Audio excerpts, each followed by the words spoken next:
ଗାଈ ଥିଲା ତା ନାଁ ଥିଲା ଗୌଡ଼ା ହେଲା। ସେ ଦେଖିବାକୁ ପୁରା ଧଳା ଆଉ କହିଥିଲେ ହେଲା। ସେ ଗାଈଟା ହଉଛି ଦେଖିବାକୁ କେମିତିଆ ପୁରା ଧଳା, ତାର ଗୋଟେ କୁନି ବାଛୁରୀଟିଏ। ପ୍ରୀତି କଥା ହେଇନା ମୋ କଥା ଶୁଣି ହେଲା। ଗୋଟେ ଗୌଡ଼ା ନାମର ଗୋଟେ ଗାଈଟେ ଥିଲା, ସେ ଦେଖିବାକୁ ପୁରା ଧଳା, ତାର ଗୋଟେ ଛୋଟିଆ ବାଛୁରୀଟିଏ କୁନି ବାଛୁରୀଟିଏ ଥିଲା। ବାଛୁରୀ କ୍ଷୀର ଖାଏ ଦେଖୁନ ହେଲା। ଗାଈ କ'ଣ ଖାଏ? ଘାସ ଖାଏ, ଘାସ ଅଣ୍ଡା ତୋରାଣି ଦିଏ, ମିଠା ଦିଏ। ସେ କ'ଣ ହେଲା ନା ଘାସ ଖାଏ। ତ ବାଛୁରୀ କ୍ଷୀର ଖାଉଥିଲା। ଦିନେ କ'ଣ ହେଇଛି ନା ତା ମା କହିଲା ଟିକି ବାଛୁରୀକି କହିଲା କ'ଣ ହେଲା ତା ଟିକି ବାଛୁରୀର ଦିନ କ'ଣ ହେଲା ଜ୍ୱର ହେଲା। ସେ କୁନି ବାଛୁରୀର ପ୍ରୀତି କୁନି ସବୁକୁ ପ୍ରୀତି ସେପଟକୁ ପଳକୁ दीदी साई कराई दौनी दीदी साई कराई दौनी दोस्त मोर कर मुझे कीप कर देला साई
सुंदर गाईटे होती सुंदर गाईटे होती खाइबी से गाई कौन है देखिए डरीगला आउ कांदिला है कांदनी डर लगनी तुमके कह मार बोली तुमको डर लगनी से कांदिला तो नाई मत खानी मत छाड़ दियो है तो नाई मत भोक करती मत खाइबी बोला मोर छोट बाछुरी बड़ा गई गला मोर गोटे छोट बाछुरी घरे अच्छी ता देह भल नहीं ताकू घर छाड़ी आसी क्षीर देकी तुम पाक पलि आसबि तुम मत खाइब।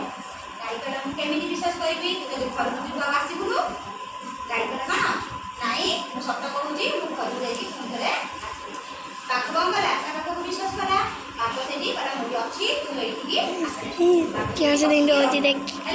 गाई कहला बाछुरी लोक गला जाकि बाछुरी बहुत मन करके गेला कला क्षीर बहुत थोड़े क्षीर गला बाछुरी पेट भरी क्षीर खाइले है रुटी को सब कथा कहला ये पाख जगिला पाख मोर अपेक्षा करती है बाछुरी कहीकि आंटी पाख ये गोड़ा गाई गोड़ा पाख जो गोड़ा गाई देखला से आश्चर्य हो गला कहीं तुमको यदि किए कह तू जा मुझे तो मारिबी तुम घर लेके आसब से रही आम कौन कर पुलिस डाकिदेवा ना नाई सी कौन कला कि पाख को कही बोली से पुणी गला कहला मत तुम खाओ पाख कि कहला नाई तू जेहेतु सत्य कथा कहलु तो सत्य कौन तू सत्य करके गलु तो कथा रखिलु मुझे आउ खाइबी